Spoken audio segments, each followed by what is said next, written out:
I just don't get it. Why do people spend $80,000, $100,000 or even more on a ute or a 4x4 SUV and then just drive them around suburbia, chewing up fuel, road and parking space? Surely something like this Jaecoo J5 EV makes much more sense.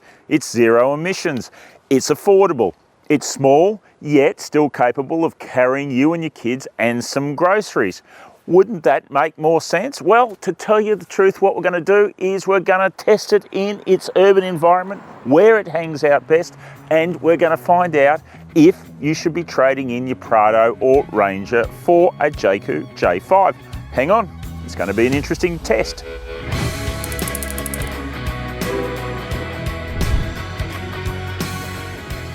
Jaecoo is a spin-off from the Chinese auto giant Chery, and the J5 is its first EV in Australia.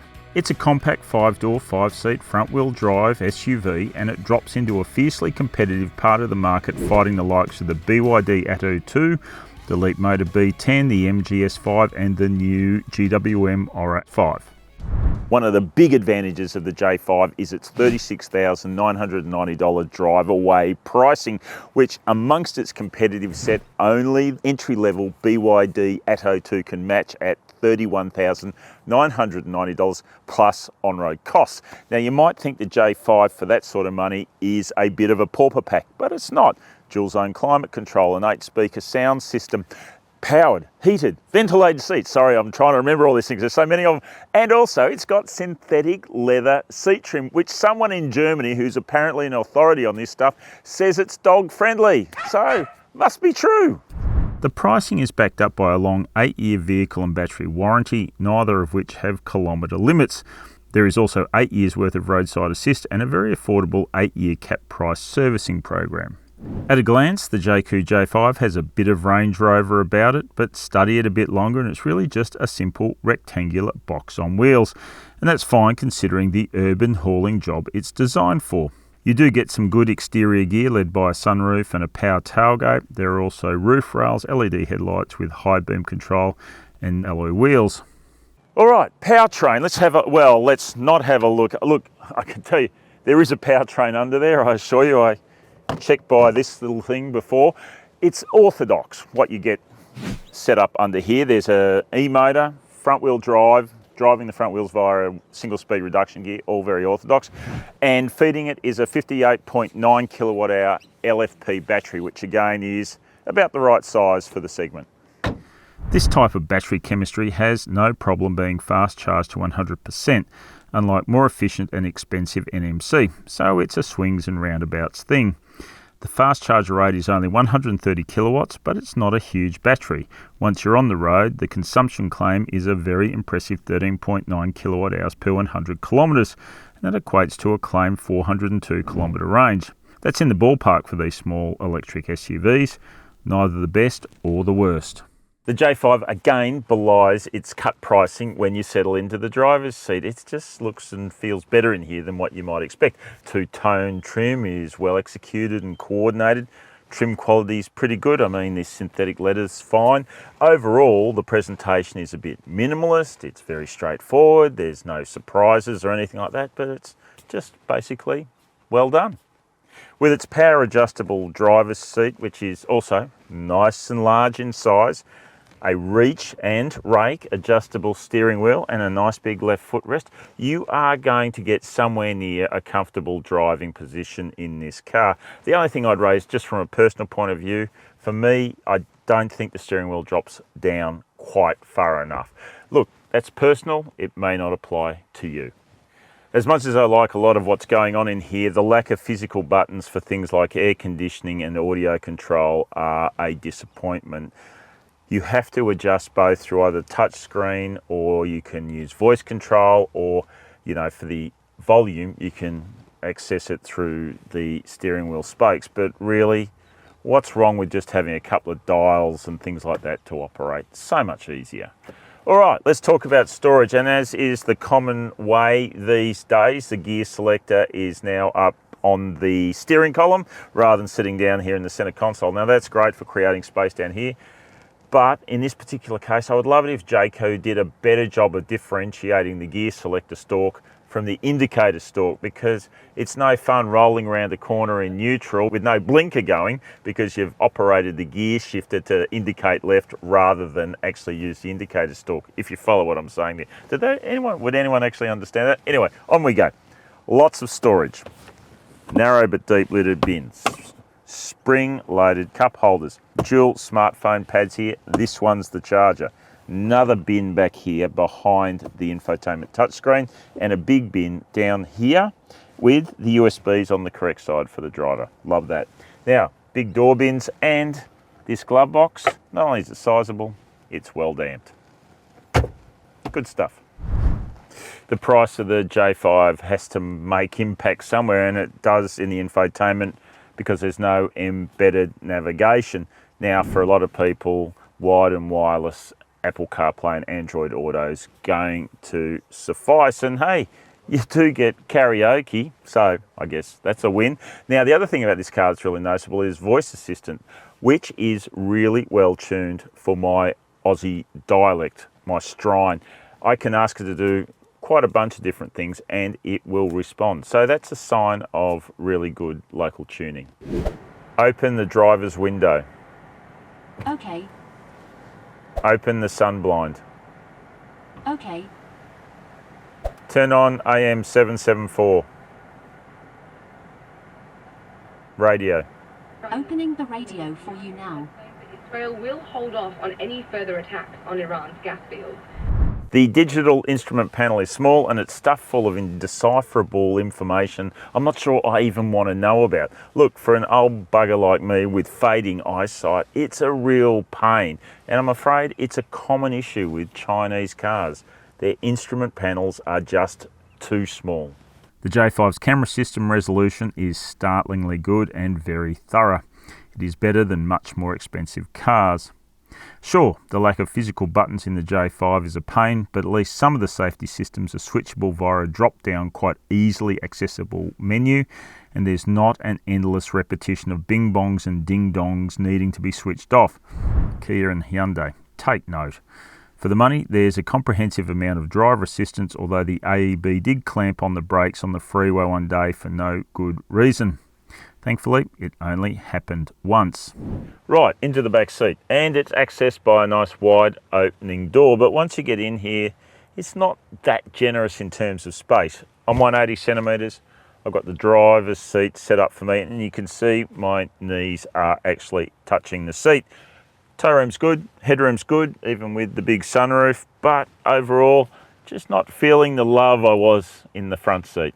There are dual map pockets and dual cup holders in a fold-down armrest, but only a single aircon vent, so you can fight over that, and only a single USB, so you can fight over that too.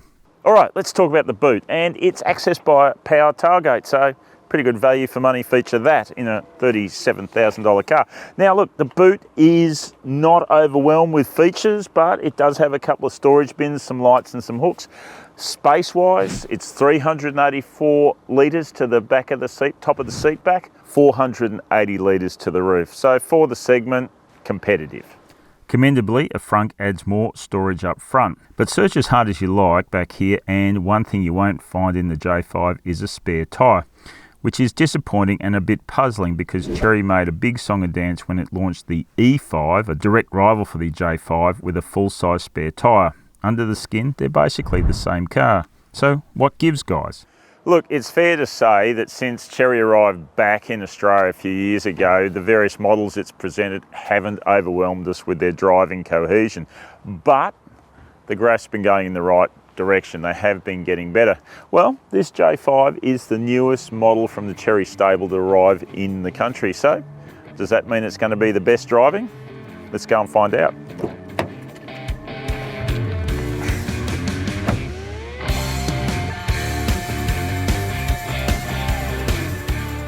So traditionally, vehicles of this size, you're thinking of wheezy four-cylinder petrol engines that can barely get out of their own way, slow, laggy, noisy, grumpy, and the rest of the dwarves. But electric vehicles have changed all that. E-motors have some traits that are absolutely fantastic for urban driving. Number one, you get all your torque delivered from step-in throttle, so accelerate from a standstill, away you go. It's quick, it's seamless, it's quiet.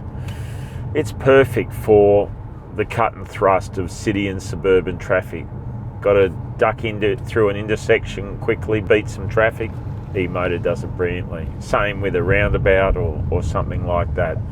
So, and it really marries well with the size of the car. The compact nature of the car makes it very easy to duck about using this powertrain. Now, we're in eco mode most of the time to save electricity, reduce the charge level, maximise our range. But even in eco mode, this thing is nice and responsive. Look, there are also normal and sport modes that make the powertrain feel that little bit friskier, but really eco mode does a good enough job. There's lots and lots of adjustment actually to this vehicle, probably more than what you need. There's multiple levels of cruise control, and when you're going around corners on cruise control, it will adjust your speed, though thankfully not so egregiously that you feel the need to stomp on the throttle to overcome it. It's a better tuned system than a lot of the ones that we've encountered. And there's lots of other tuning too. You can tune the steering, you can tune the brake sensitivity, all sorts of things. You go through the controls of this car, and really, to be honest, it all seems a bit overkill to me for what is a small family car. I mean, are you really that interested in tuning brake sensitivity? But overall, the actual dynamic behaviour of the vehicle, ride, handling, steering, braking, it's pretty decent for what it is. Like, we're just nicking around through these side streets and we've got light, quick, accurate steering. Look, it's an electric assist system. It has a little bit of glugginess to it, and that's a thing that can be tuned out of it, but really, it's not a detail thing, but it's not a major impediment. The car handles pretty well. It doesn't have any nasty habits that I've found during my testing. The ride isn't as good as the handling, I would say. It's got a bit of sharpness to it when it hits a bump. Could be tuned a little bit more finitely. It needs a little bit of Aussie tuning expertise to get it to that next level, perhaps. But overall, as a driving experience, especially around town, this thing is working with you, not against you, and that's really good stuff. So, what about the range capability of the Jaecoo? Well, the claim is 402 kilometres, and I think 350 kilometres would be a fair bet, given what we've experienced, which is real-world consumption around the 15 to 17 kilowatt hour per 100 rate. Now, the claim is 13.9 kilowatt hours per 100. We haven't seen that city, suburban, freeway running anywhere. It's been more mid-teen and above.